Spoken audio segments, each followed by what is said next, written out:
Muy buenos días. Muy agradecido de esta invitación, muy agradecido con CEDICE y aprovecho para celebrar estos 30 años de trayectoria realmente admirable.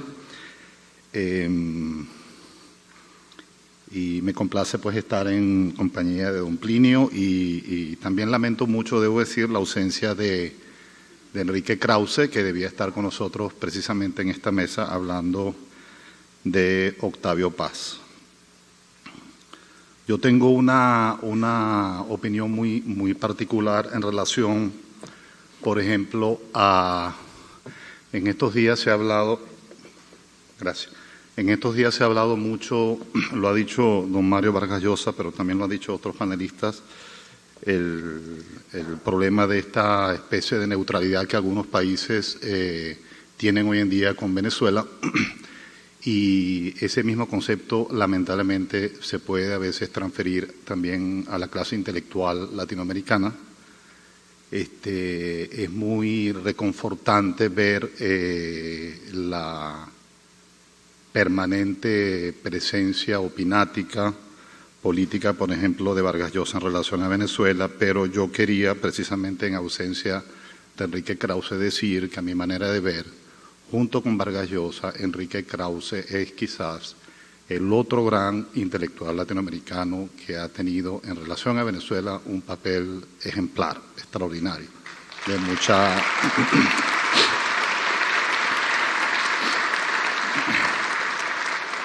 mucha vigilancia, y lamentamos mucho, pero de alguna manera también está con nosotros.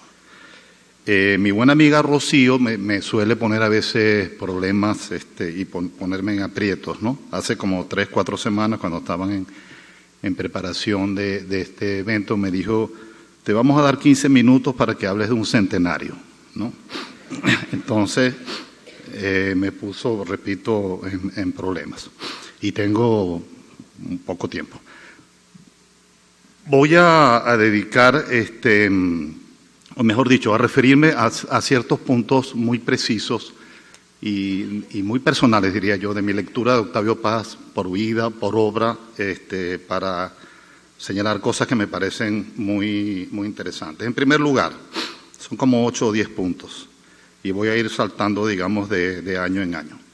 El primer lugar, que a veces se nos olvida, es que viene de un núcleo familiar, sobre todo padre y abuelo, que estuvieron muy vinculados con la Revolución Mexicana, ¿no? Hay que recordar, bueno, estamos celebrando los 100 años, estamos hablando del año 14,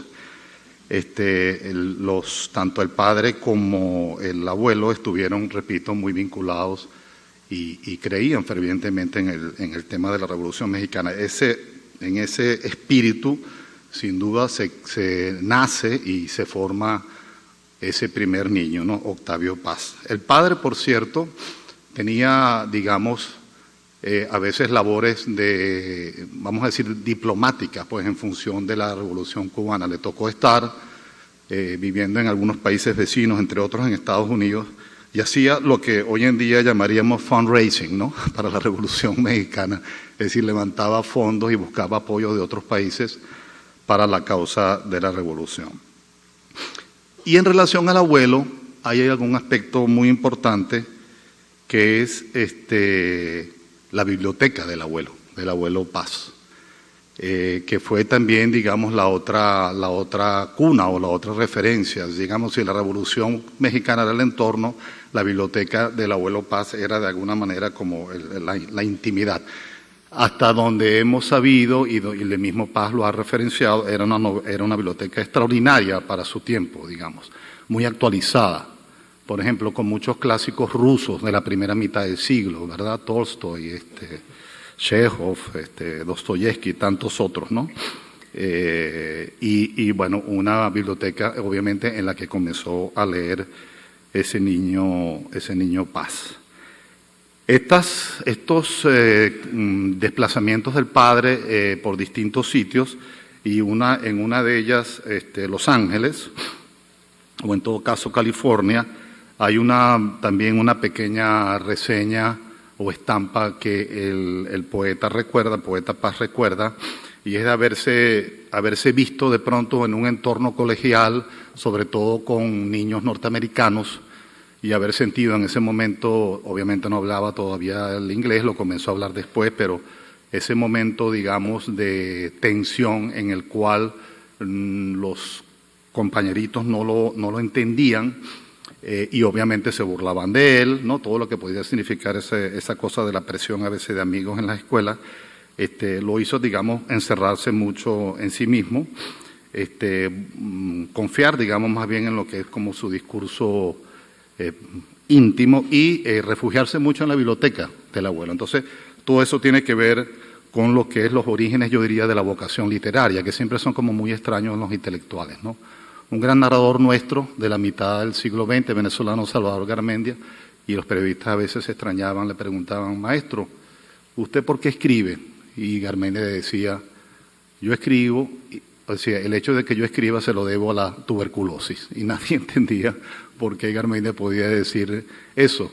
Y es que obviamente tuvo una tuberculosis entre los 16 y los 17 años que lo obligó a estar mucho tiempo en el hospital, en Barquisimeto, que era su ciudad natal, y ese fue, digamos, el factor decisivo por lo cual comenzó a leer y comenzó, digamos, una vocación literaria. Entonces, de alguna manera, extrapolando, Paz también, el tema de la biblioteca y el tema de esa especie de sensación de extrañamiento, ¿verdad?, de estar en un país de lengua distinta, de lengua, porque este fue fundamentalmente un poeta y por lo tanto un hombre extremadamente sensible al tema de la lengua, fueron las condicionantes de ese oficio.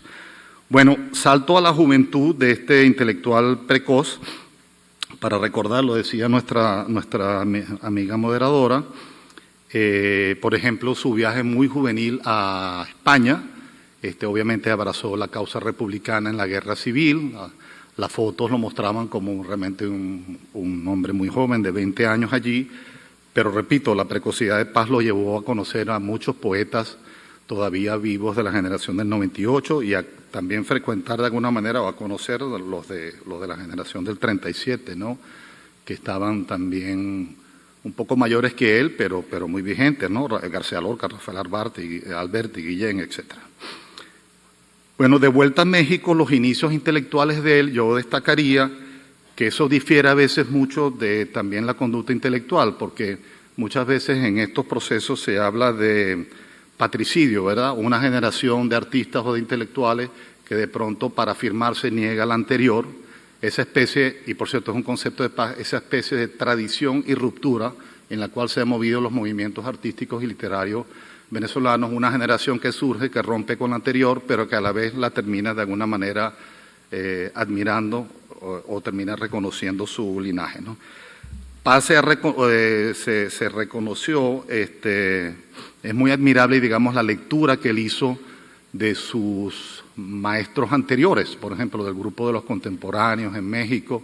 Es decir, tuvo una relación como muy fluida y de mucho reconocimiento de todo aquello que lo antecedía, sobre todo lo que es el movimiento de renovación de la literatura mexicana y en general de latinoamericana, ¿no? Entonces, eso es algo muy importante que lo diferencia de muchos otros autores. Incluso sabiendo que Paz fue también, de alguna manera, un poeta muy vanguardista, es decir, un poeta que también junto con los de su generación rompió muchos moldes y muchos preceptos muy vigentes para la época. Otro punto muy importante, de lo cual también se ha hablado mucho, la concepción de Paz, de lo que debe ser un intelectual, la podríamos llamar, es una concepción integral, enciclopédica, renacentista, podríamos decir. Es decir, aquel intelectual que no es ajeno a absolutamente ningún campo de conocimiento. Bueno, salvo aquellos que sean muy difíciles para el campo de las humanidades. Eso es muy importante, ¿no? Porque cuando recorremos su obra, sobre todo la obra ensayística, fue un ensayista, digamos, extraordinario, podemos, bueno, obviamente ver temas literarios, pero vemos temas sociológicos, vemos temas antropológicos, vemos temas de orden político. Fue un gran editorialista, un gran también líder de opinión sobre todos los temas políticos de América Latina, fundamentalmente de México, que ha sido tan cambiante en las últimas décadas, pero no solamente de México. Entonces hay que preservar un poco esa idea de un modelo, del modelo, digamos, del intelectual integral enciclopédico, que por cierto recoge una tradición muy latinoamericana, no es que tampoco comienza con Paz. Paz obviamente se ve en el espejo de autores tan importantes como Alfonso Reyes, mexicano también, extraordinario escritor, traductor, editor. Yo creo que incluso estilísticamente Paz le debe mucho a don Alfonso Reyes, lo admiró, fueron amigos, etcétera. No solamente Reyes, sino también, por ejemplo, el dominicano Pedro Enrique Ureña, que también tenía una visión también muy integral. Y para no irnos muy lejos y rescatar también algunos intelectuales venezolanos, uno tan importante como Mariano Picón Salas, que no leemos lo suficiente hoy en día, ¿no? En Venezuela también tenemos momentos en los cuales se nos olvidan intelectuales fundamentales del siglo XX, ¿no? Leer, por ejemplo, un libro como Comprensión de Venezuela, de Mariano Picón Salas, nos ayudaría mucho a entender cosas de nuestra historia, incluso cosas de nuestro momento histórico actual. Entonces, defino esa gran importancia de la tradición enciclopédica que Paz recoge. Después, otro punto muy importante fue lo que llaman en el gremio un gran revistero, es decir, un gran propulsor, promotor de revistas culturales, de revistas literarias. El siglo XX hispanoamericano, prácticamente desde el modernismo hasta finales del siglo XX, está regido por la cantidad enorme de extraordinarias revistas culturales que recogieron el pensamiento, lo distribuyeron, permitieron pues la confrontación de posiciones, permitieron la conexión entre capitales, y eso realmente es muy importante. Él a su vez fue, por supuesto, un gran director de revistas y creador de revistas. Ya las mencionamos al comienzo, fundamentalmente Plural, la revista Plural, que ya su nombre dice mucho, ¿no? Plural es sencillamente la pluralidad, es decir, no la monotonía, sino la diversidad de pensamiento, ¿no? Una plataforma que sencillamente acoge a lo que es el libre pensamiento. Y obviamente eran revistas que sencillamente lo que condenaban era el dogmatismo, ¿no? Sea de izquierda o de derecha.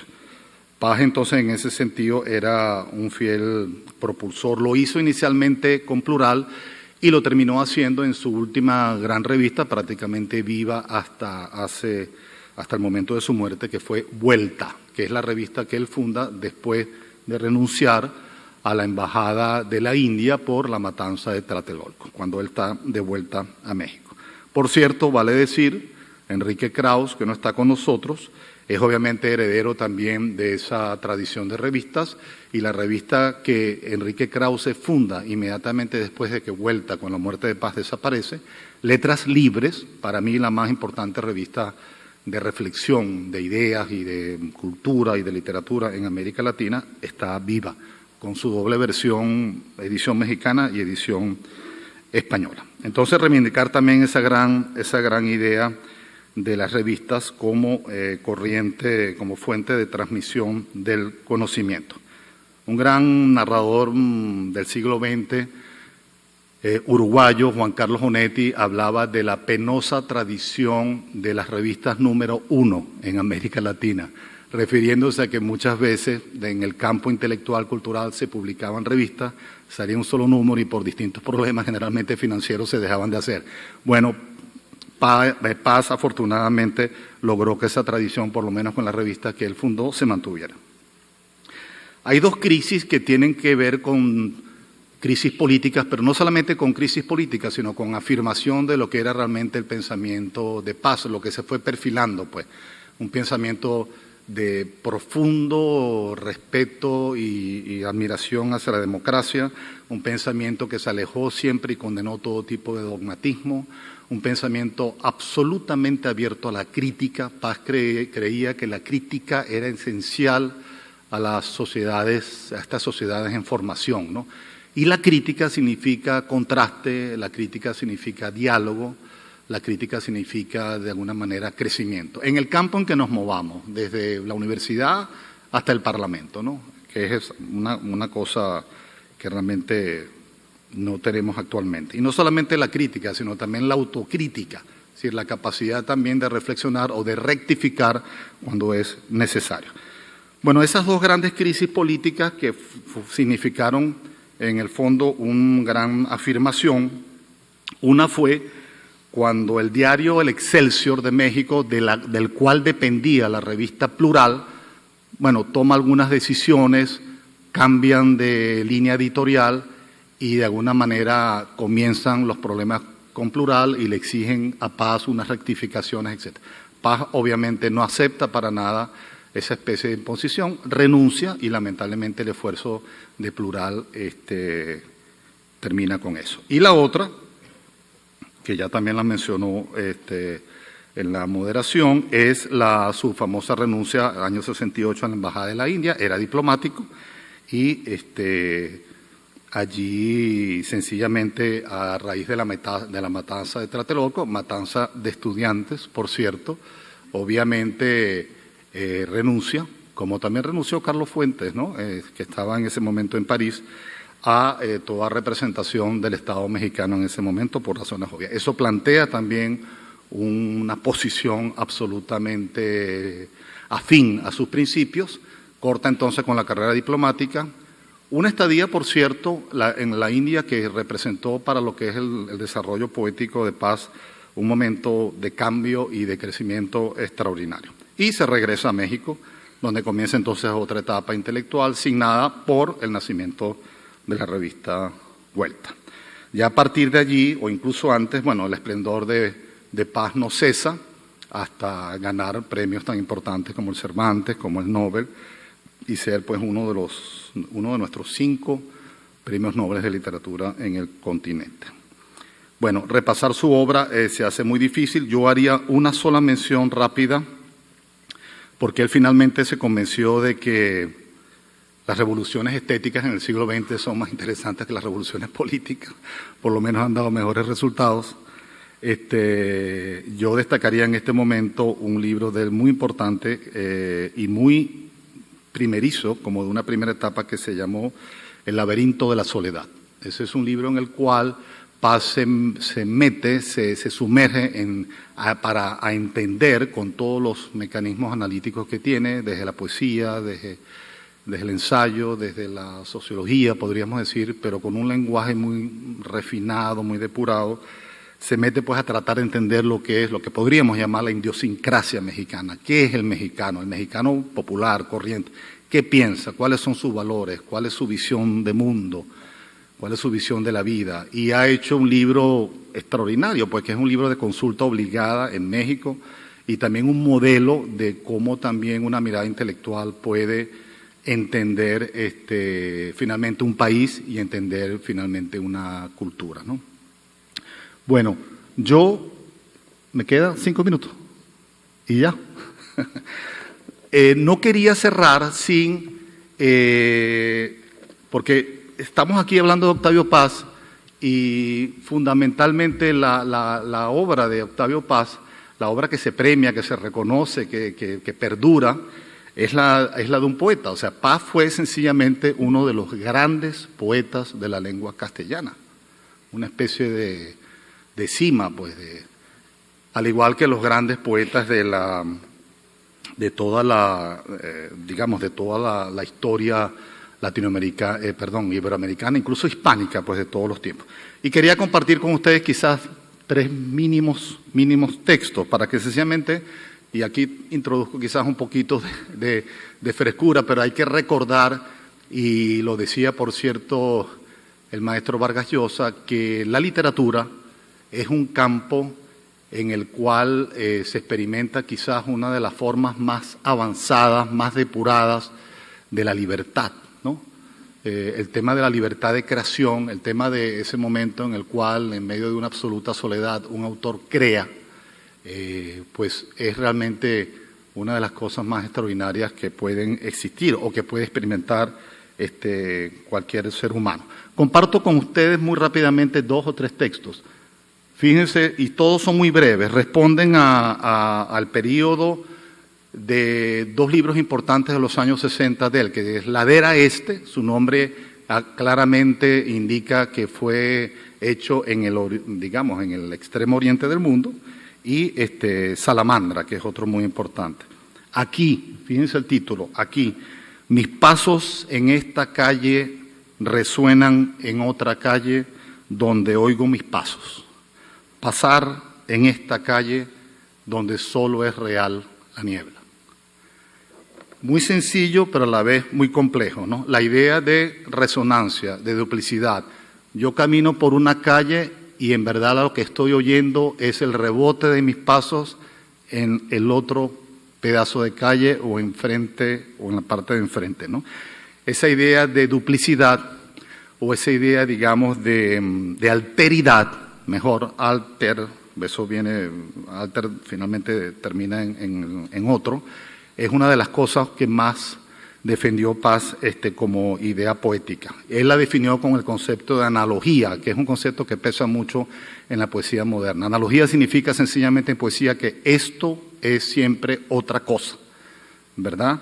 Mis pasos en esta calle resuenan en otra calle donde oigo mis pasos. Pasar en esta calle donde solo es real la niebla. Muy importante también o muy curioso que lo titule con la palabra aquí, porque lo que está indicando con esa palabra aquí es que la individualidad nuestra, la entereza nuestra, tampoco es unívoca, sino que es doble. Yo soy yo, pero yo también soy el otro, ¿no? Me debo también al otro. Es un mensaje muy importante en poesía o en otros campos. Pasemos uno. No, yo puedo pasar aquí. Paso a este me parece que tiene quizás una lectura política hoy en día, lo leí ayer y dije, qué interesante o qué casualidad. El otro, se inventó una cara, detrás de ella vivió, murió y resucitó muchas veces. Su cara hoy tiene las arrugas de esa cara, sus arrugas no tienen cara. Paso a otro, un poco en una tónica más, si se quiere, humorística, efectos del bautismo, miren qué simpático. El joven Hassan, por casarse con una cristiana, se bautizó. El cura, como a un vikingo, lo llamó Eric. Ahora tiene 2 nombres y una sola mujer. Otro precioso que es casi como una estampa, como una revelación, aparición. Si el hombre es polvo, esos que andan por el llano son hombres, ¿no? Hay toda una visual muy impresionante allí. Otro en un tono tan erótico, ¿no? Encendido, ya termino, garabato.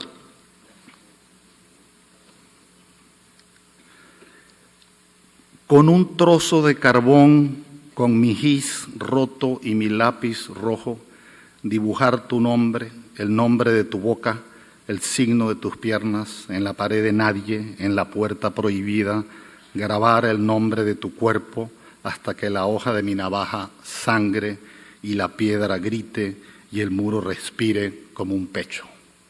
Muy impresionante, ¿no? ¿De cuándo acá un muro respira como un pecho? ¿No? Analogías, ¿no? Una cosa siempre puede ser la otra. Y termino con que es precioso, que más bien se va hacia el campo de la inocencia o de la trascendencia. Niña, entre la tarde que se obstina y la noche que se acumula hay la mirada de una niña. Deja el cuaderno y la escritura, todo su ser 2 ojos fijos, en la pared la luz se anula. Mira su fin o su principio. Ella dirá que no ve nada. Es transparente el infinito. Nunca sabrá que lo miraba. Nunca sabrá la niña que estaba mirando el infinito. El tema de la analogía, señores, y con esto concluyo, es una palanca extraordinaria en la poesía moderna, muy teorizada por Paz, pero en general está como en toda la poesía. Termino con una escena de una malagueña oriental del folclore venezolano que me gusta recordar. Es la estampa de pronto de un pescador, quizás nuestro visitante